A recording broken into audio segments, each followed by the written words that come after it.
এই মুহূর্তে এই ঢাকা 4-এর অত্র অঞ্চলে কোনো তিতাস গ্যাসের গ্যাস পাচ্ছে না। রান্না করতে অনেক অসুবিধা হচ্ছে আমাদের নারীদের, আমাদের মা বোনদের। নির্বাচনী পরিবেশ কেমন দেখছেন? অভিযোগ আছে কিনা একটু বলবেন। দেখেন, এখন পর্যন্ত আজকে 10ম দিন আমরা প্রচারণা করছি। এখন পর্যন্ত আমরা মনে করছি যে এলাকার পরিস্থিতি শান্ত আছে এবং সবাই যার যার মতন করেই বিনা বাধায় আমরা প্রচারণা করতে পারছি। আমি মনে করি যে আমাদের ঢাকা 4-এর আমাদের মাঝে একটা সৌহার্দ্যপূর্ণ সম্পর্ক আছে। এখানে আমরা সবাই চাই যে জাতি অধীর আগ্রহে একটি অবাধ সুষ্ঠু নিরপেক্ষ নির্বাচনের মাধ্যমে, তাদের ভোট প্রয়োগের মাধ্যমে একটি দায়বদ্ধ সরকার প্রতিষ্ঠা করতে চায়। সেখানে আমাদের কিছু নৈতিক দায়িত্ব আছে, আমরা সেই নৈতিক দায়িত্ব পালন করছি।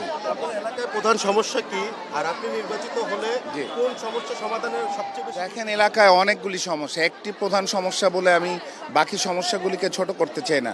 আমাদের এলাকায় একটি প্রধান অন্যতম সমস্যা হচ্ছে জলাবদ্ধতা।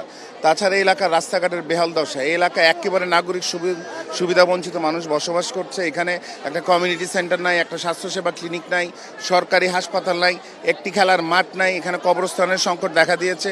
আপনার এখানে সন্ত্রাসী, এখানে মাদক ব্যবসায়ীদের আস্থান হিসেবে গড়ে উঠেছে। অলিতে গলিতে কিশোর গ্যাংয়ের সমস্যা এবং আপনার আমাদের এলাকায় কোনো প্রশিক্ষণ কেন্দ্র নাই যে আমাদের সন্তানরা কর্মসংস্থানের জন্য নিজেকে স্বনির্ভর করে তোলার জন্য যে প্রশিক্ষণ নিতে পারবে সেই জায়গাটিও নেই।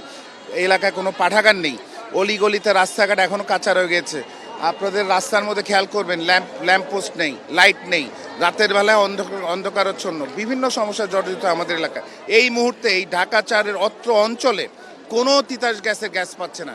রান্না করতে অনেক অসুবিধা হচ্ছে আমাদের নারীদের, আমাদের মা বোনদের, এবং আমাদের মা বোনদের চুলার সামনে অলমোস্ট দিনে রাতে সময় ব্যয় করতে হচ্ছে। তাছাড়া আমাদের ভাইরা একদিকে গ্যাস বিল দিচ্ছে, আরেকদিকে আপনার বিদ্যুতের চুলা তাদেরকে ক্রয় করতে হচ্ছে, সেটার বিল বেশি দিচ্ছে, এবং আবার এলপিজির গ্যাসও কিনতে হচ্ছে। সো একটি বিষয়ের জন্য, শুধু রান্নার জন্য 3 জায়গায় টাকা খরচ করতে হচ্ছে। এলাকার মানুষ, দেশের মানুষ অর্থনৈতিকভাবে একেবারেই ক্ষতিগ্রস্ত। আমি মনে করি যে একটি দায়বদ্ধ সরকার প্রতিষ্ঠা হলে মানুষের প্রত্যাশা পূরণ হবে।